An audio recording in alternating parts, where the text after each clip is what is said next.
Okay, hi. Today we're going to look at an article in the BBC News website in the magazine section called The Stranger and the Ring. And I'm just going to say a few words about some of the vocabulary used in this article because I think it's really nice. Okay, so the first one I've highlighted, thrown in a panic. So we've got a passive form here, I was thrown into a panic. So this is a nice way of saying I panicked. We can say I'm in a panic if we use panic as a noun, or often we use panic as a verb, I panicked.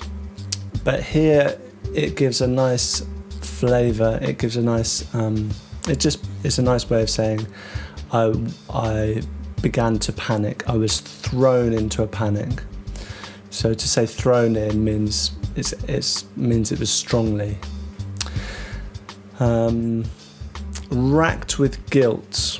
Okay, so again, this is another way of just saying I felt guilty, but it's stronger than that. It's not just saying I felt guilty, it's like saying that my guilt was unbearable. It's like a very strong way, nice way of saying I felt very guilty. Okay, the next ones I've highlighted, muddled mosaic nation. So he's talking about South Africa, and he refers to it as a mosaic nation. So first of all, maybe you know a mosaic is a kind of pavement that the Romans used to make, and it's still made now, made up of lots of different tiles, small tiles. So he's talking about the racial mix in South Africa, and muddled is like mixed up or confused. So he's talking about the races in South Africa. They're not separated, they're all mixed up.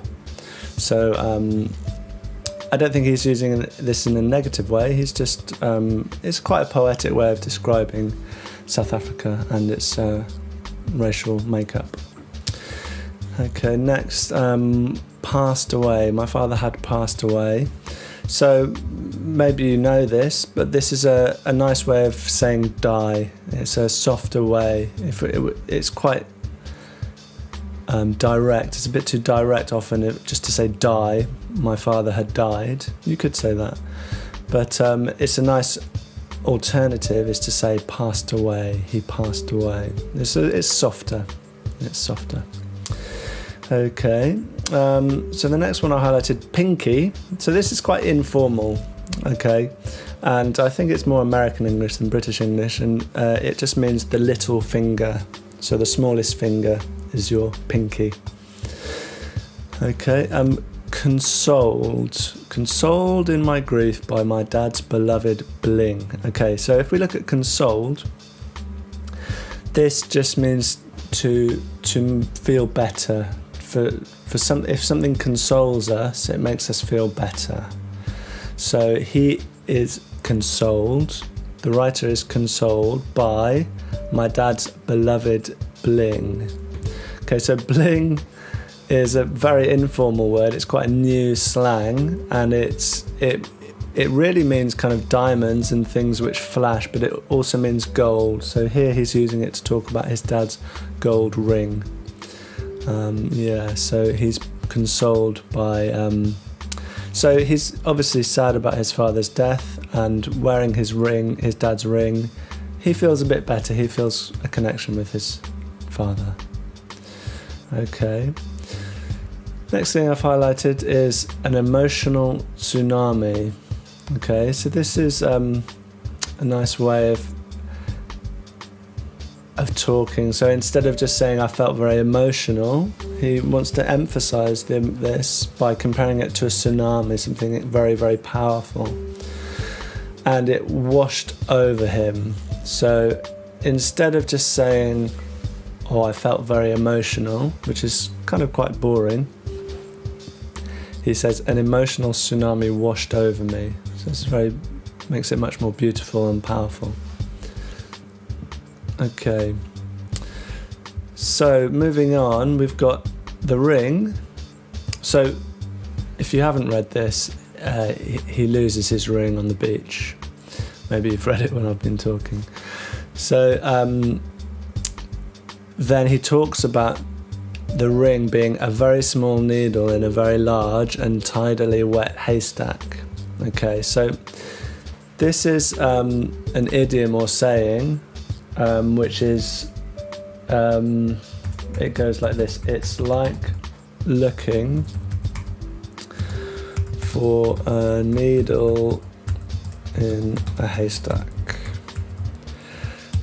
So this just means it's very difficult to find. Whoops. So obviously a needle is very small, and a haystack is a stack of hay. Often they're very big, so it's very difficult to find a small needle. So it's a common expression, look for a needle in a haystack. He embellishes this by saying it's a very small needle, and then he says a very large haystack, not only very large, tidally wet. So tidally, he's talking about the tides, which make the sea go in and out on the beach. So he's adding more detail and emphasizing how difficult the ring is to find. Can you imagine trying to find a small gold ring on a beach? And because it's tidally wet, things are moving around, they're not staying in the same place. Okay. Next, spirits dimming. So spirits is quite an interesting word, and here it kind of means mood, or how you feel. Yeah, I would say mood. And we can talk about being in. Often with spirits we say high and low instead of good. You can say good spirits. You don't often say bad spirits, but we often talk about be in high spirits, which is to be happy, or low spirits, which is sad. So here, he's not using high or low, he's using dim. It's a bit like a light. So a light can be bright or dim. So a light can be bright or dim. So his light is getting more dim, less bright. So it's another way of saying that his mood was getting worse. He was feeling more unhappy. Okay, forlornly, nice adverb here. So forlorn is it's a synonym for sad, basically. More or less, it just means sad.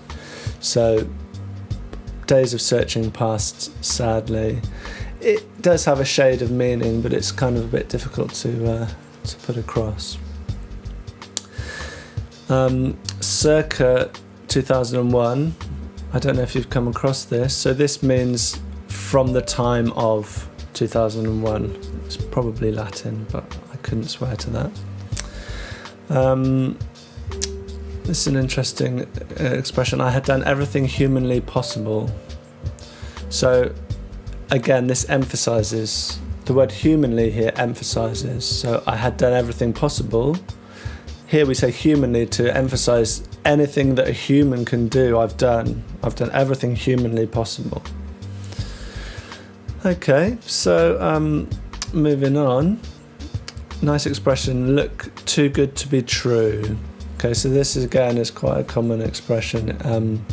That looks too good to be true. So often when things look too good to be true, that means they're not as good as they look. So, and this is what it says: when things look too good to be true, surely life teaches us that is exactly what they are. Was I being taken for a ride? We'll come back to this in a second. So yeah, too good to be true. He thought it was so good that it couldn't be real. There must be a catch somewhere. There must be a problem somewhere. Okay, to be taken for a ride is to be tricked or swindled, maybe lied to. So so was I being taken for a ride? Was I being tricked?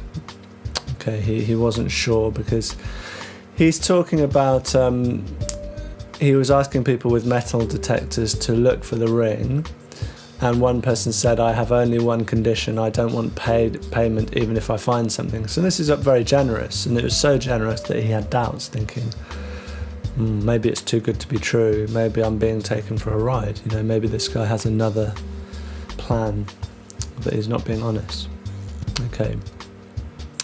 Burrowed. This is a nice word for dig, basically. Often we use it with animals. Animals burrow into the ground. Here it's talking about a ring, which is a little bit unusual, but it's nice. Okay, here up and down he ploughed. So this is something that farmers do to fields before they plant something. They plough. It again kind of means dig up. But here it's we can also use it in a kind of idiomatic way to mean get through work. So he ploughed along. He wasn't literally ploughing, but it was a similar action because he was going up and down, and that's what you do when you plough.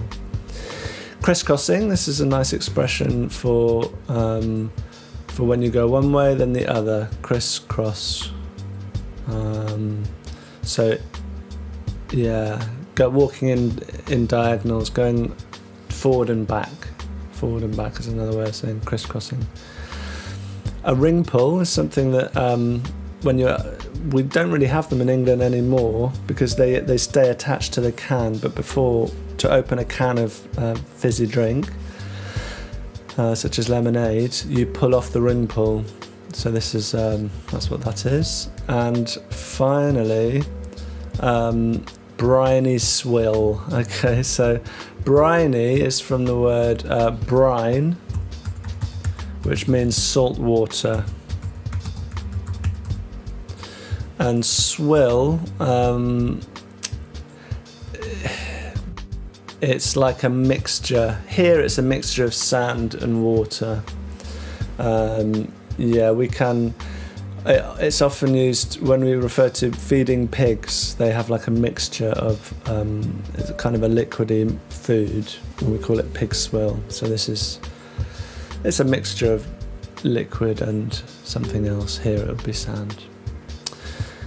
Okay, next. So my eyes prickly with tears. So normally prickly would be something sharp, but here his tears are prickly, so they're kind of they're not literally sharp, but he's just talking about he's saying that he's starting to cry but not actually crying, I would say. And blurry, so something's blurry if you can't see it properly. So I wear glasses. If I take off my glasses, things are blurry. So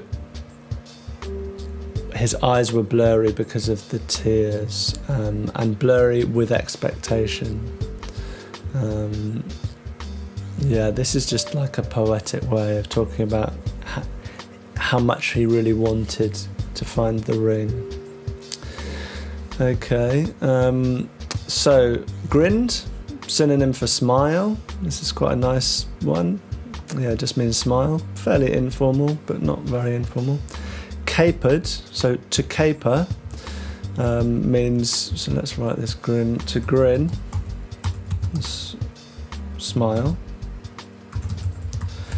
To caper means to dance around in a funny way. Often with joy. So if you feel very happy and you do a little dance, a funny dance, that's a caper. And the dog joined in, so the dog capered as well. The kids capered, and so the dog did too. The dog joined in. Okay, thanks very much for listening. If you like this video, don't forget to press like, and I'll see you soon. Thank you very much. See you next time.